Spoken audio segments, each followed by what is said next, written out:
Imagine waking up tomorrow with double the money you have today. Would your life truly change the way you think it would? Or would you still feel the same hidden fears, the same endless comparisons, the same quiet dissatisfaction that money alone can't fix? You see, money isn't just paper or numbers on a screen. It's a mirror of who we are, our habits, our emotions, our dreams, and even our deepest insecurities. It's not the smartest person who wins with money, but the one who understands its psychology. In today's journey, we'll step into the fascinating world of the psychology of money by Morgan Housel, a book that reveals why people make the financial decisions they do, why some people with modest incomes retire wealthy while others with massive paychecks stay broke, and how you can rewrite your own money story. So sit back, relax, and let's dive into a story of wealth, greed, happiness, and the one thing money can truly buy: freedom. Money is more than numbers and spreadsheets. It's emotion. It's behavior. It's a reflection of our upbringing, our beliefs, our biases, and our deepest fears. In The Psychology of Money, Morgan Housel takes us on a journey through the human mind as it grapples with wealth, risk, and happiness, showing that managing money well has less to do with knowledge and far more to do with how we behave. Let's make this journey together and discover not just how to grow wealth, but how to relate to it in a way that brings contentment, freedom, and perspective.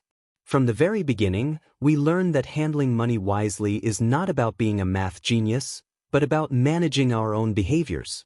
It's about patience, self-control, and the humility to admit that luck plays a bigger role than we'd like to credit.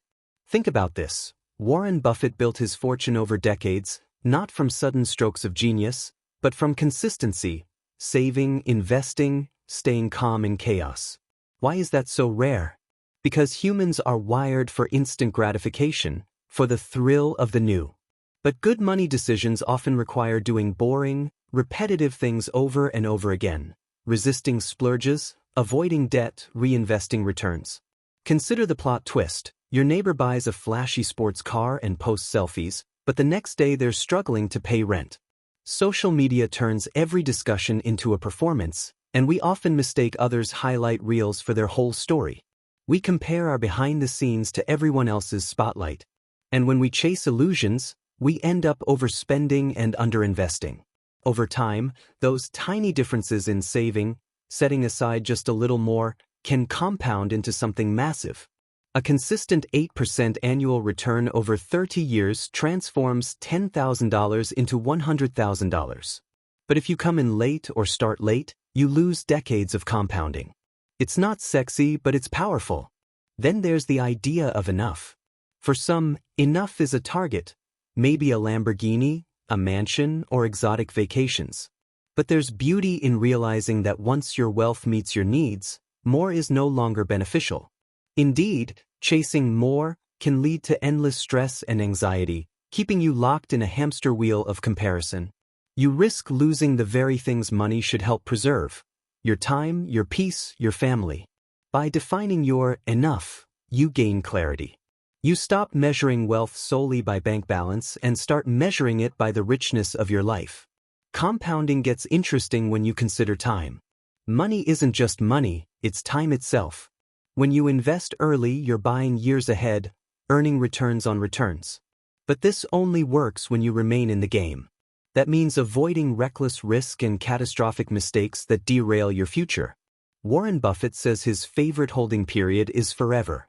Because sometimes the best move is to do nothing, but to stay invested and give compounding room to work its silent magic. Yet people hate volatility. Stock market dives scare us, recessions make us panic. But price dips don't erase value. Every bear market is also a bargain. Historically, markets rebound higher after downturns. It takes courage to buy when others sell, to hold when panic screams sell. And here's a truth: wealth is what you don't see. Someone driving a beat-up car may be millionaire. Someone wearing designer may be living paycheck to paycheck. Avoid envy, let your money build quietly, invisibly. As the narrative unfolds, Housel highlights the pivotal role of risk and luck. They are ever present, but misunderstood. Great wealth can just as easily be a result of privilege, timing, or plain chance. Bill Gates had early access to a computer at Harvard in the 1970s. That was luck, despite his brilliance. Conversely, many eat well and stay healthy but die young by misfortune. None of us are owed anything. Recognizing this fosters gratitude and humility and teaches you to prepare for the unexpected instead of pretending you control everything. This humility weaves into patience. We often demand instant returns. Social media sells overnight success. But real success happens over time, through small daily choices. It's the disciplined investor who ignores the siren calls of hype, dollar cost averaging through crashes, buying in bear markets, keeping emotions in check. Big wins don't require genius, they require endurance. And this leads to the notion of freedom. Money's greatest dividend isn't power or status, it's control over your time. If you don't have to work, you can choose to. You can say no. You can sleep in. You can organize your day around people and practices that matter. It's one of the few things worth sacrificing for. Everything else can be built around that core: health, hobbies, family, meaning. Money unlocks this freedom. But ironically, freedom once reached can also foster contentment with less. We also confront greed. Greed whispers, "What if you're missing out?" That whisper drives us to acts that lower our returns or create risk. Selling low, buying high, checking investments obsessively, feeding FOMO. The cure? A simple mindset reset. Ask, what is my margin of safety in life? Build cushion. Have extra in savings. Live below your means so that small shocks don't result in huge stress. That buffer allows you to rest instead of chasing returns out of desperation. And generosity. Housel reminds us that money used to connect us, to help others, to share experiences. These acts pay dividends far beyond the wallet.